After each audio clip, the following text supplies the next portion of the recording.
সম্মানিত ভিউয়ার্স, আসসালামু আলাইকুম ওয়া রাহমাতুল্লাহি ওয়া বারাকাতুহু। আশা করি সবাই আল্লাহর অশেষ রহমতে ভালো আছেন, সুস্থ আছেন। এই চ্যানেলে আরেকটি নতুন গুরুত্বপূর্ণ ভিডিওতে আপনাদের সবাইকে স্বাগতম। আজকে আলোচনা করব কত বছর খাজনা না দিলে জমি খাস হয়ে যায়। বিস্তারিত থাকছে ভিডিওতে। এই ভিডিওটি দেখার আগে যারা এই চ্যানেলে একদম নতুন তারা অবশ্যই চ্যানেলটি সাবস্ক্রাইব করে পাশে থাকা বেল আইকনটি প্রেস করে দিন। আর যারা ইতিমধ্যে সাবস্ক্রাইব করেছেন তাদেরকে জানাই অসংখ্য ধন্যবাদ। কত বছর খাজনা না দিলে জমি খাস হয়ে যায়? Zoom Bangla desk.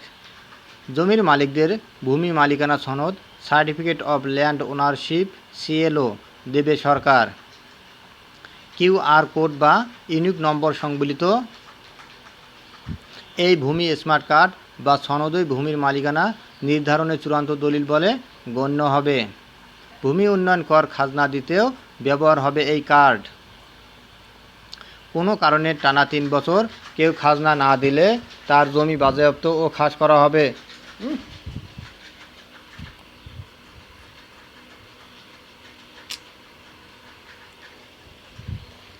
এছাড়া জালিয়াতির মাধ্যমেও কারো জমি অবৈধভাবে দখল করলে 2 বছর পর্যন্ত কারাদণ্ড বা 5 লাখ টাকা জরিমানা বা উভয় দণ্ডে দণ্ডিত করা হবে।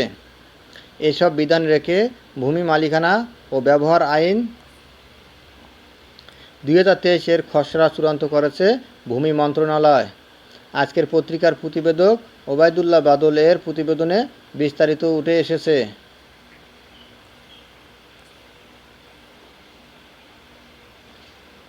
বিষয়টি নিশ্চিত করে ভূমি মন্ত্রণালয়ের যুগ্ম সচিব আইন মোহাম্মদ খলিলুর রহমান বলেন, এই আইনের অধীনে সরকার প্রত্যেক জমির মালিককে ভূমির মালিকানা সনদ দেবে। ভূমির মালিকানা নির্ধারণে এই সনদ চূড়ান্ত দলিল হিসেবে গণ্য হবে। এই সনদের মাধ্যমে সহজেই ওই জমি সংক্রান্ত যাবতীয় তথ্য উপাত্ত যাচাই বাছাই করা যাবে। ভূমির ক্ষেত্রে এটি সবচেয়ে গুরুত্বপূর্ণ ভূমিকা রাখবে। আইনের খসড়াটি অনুমোদনের জন্য মন্ত্রিসভায় পাঠানো হয়েছে। মন্ত্রণালয়ের সূত্র বলছে, অনুমোদনের জন্য শিগগির খসড়াটি মন্ত্রিসভার বৈঠকে উপস্থাপন করা হবে। এই আইন 3 পার্বত্য জেলার ক্ষেত্রে প্রযোজ্য হবে না। প্রস্তাবিত আইনে বলা হয়েছে, জমি হস্তান্তরের পর নামজারির মাধ্যমে রেকর্ড হালনাগাদ করা বা সিএলও বা সনদ তৈরি করে ভূমি উন্নয়ন কর দিতে হবে। মালিকানা ও স্বত্ব পরিবর্তনের সঙ্গে সঙ্গে ভূমির মালিকানা সনদও নিয়মিত হালনাগাদ করা হবে। এর জন্য সরকারকে একটি নির্দিষ্ট পরিমাণ ফি দিতে হবে জমির মালিককে। ভূমি হস্তান্তর দলিল বা ওয়ারিশান বা আদালতের আদেশ বা উপযুক্ত কর্তৃপক্ষের আদেশে স্বত্ব ও মালিকানা প্রতিষ্ঠার পর বা জরিপে প্রণীত রেকর্ডের পর বিদ্যমান আইনে ভূমি স্বত্ব ও মালিকানা প্রতি বছর নবায়ন করার বিধান না থাকায় খাজনা পরিশোধের বিনিময়ে যে দাখিলা দেওয়া হয় তা মালিকানার ধারাবাহিকতা বহাল থাকার অফিসিয়াল প্রমাণ হিসেবে গণ্য হবে। খসড়ায় কৃষি জমি অধিগ্রহণে কঠোর বিধিনিষেধ আরোপ করা হয়েছে। এতে বলা হয়েছে, সরকারের জরুরি উন্নয়নমূলক কাজে কৃষি ভূমির প্রয়োজন হলে অপেক্ষাকৃত অনুর্বর জমি নির্বাচন করতে হবে। 2 বা 3 ফসলি জমি অধিগ্রহণ করা যাবে না। জনস্বার্থে প্রয়োজন হলে 2 বা 3 ফসলি জমি অধিগ্রহণ করতে ভূমি মন্ত্রণালয়ের অনুমতি নিতে হবে।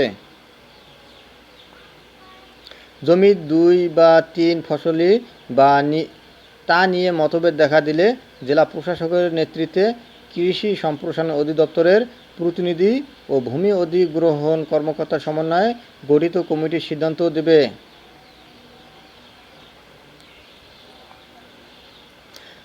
ভূমির শ্রেণীবিন্যাস প্রসঙ্গে খসড়ায় বলা হয়েছে, স্যাটেলাইট ইমেজ ধারণের মাধ্যমে সরকার ভূমির ব্যবহার ভিত্তিক অঞ্চল নির্ধারণ করে ডিজিটাল ম্যাপ প্রণয়ন করবে। জমির ব্যবহার ভিত্তিক মাটির গুণ, প্রকৃতি ও ব্যবহার বিবেচনায় কৃষি, অকৃষি, আবাসিক সহ ভূমির নানা শ্রেণীবিন্যাস করা হবে। সরকারের অনুমতি ছাড়া কোনো জমির শ্রেণী পরিবর্তন করা যাবে না। তবে ব্যক্তি মালিকানার জমির 1 বিঘা পর্যন্ত শ্রেণী পরিবর্তনে সরকারের অনুমতির প্রয়োজন হবে না। এর ব্যত্যয় হলে 1 বছর পর্যন্ত কারাদণ্ড বা 50,000 টাকা জরিমানা বা উভয় দণ্ড হবে।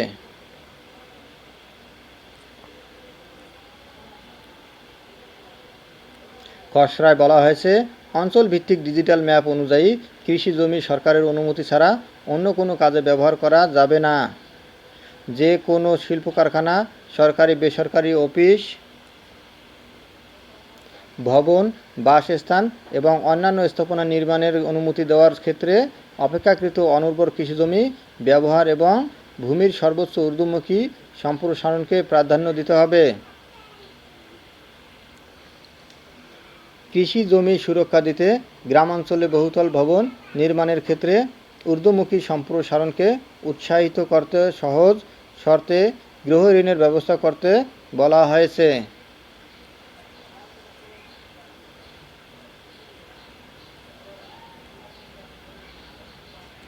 খসড়ায় আরও বলা হয়েছে, কোনো ব্যক্তি বা পরিবার বা প্রতিষ্ঠানের চলাচলের পথ বন্ধ হয়ে গেলে পক্ষরা আলোচনা বা স্থানীয় সরকার প্রতিষ্ঠানের মধ্যস্থতায় বাজার মূল্য ক্ষতিপূরণের বিনিময়ে ন্যূনতম চলাচলের পথ দিতে হবে।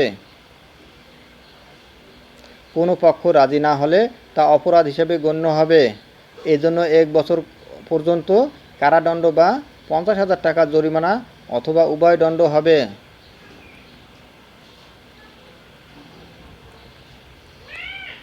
ধন্যবাদ জানিয়ে বিদায় নেওয়ার আগে আবারও অনুরোধ জানাই, যদি ভিডিওটি ভালো লাগে এবং সর্বশেষ শিক্ষামূলক আপডেট ভিডিও পেতে চান তাহলে অবশ্যই চ্যানেলটি সাবস্ক্রাইব করুন। ধন্যবাদ সবাইকে।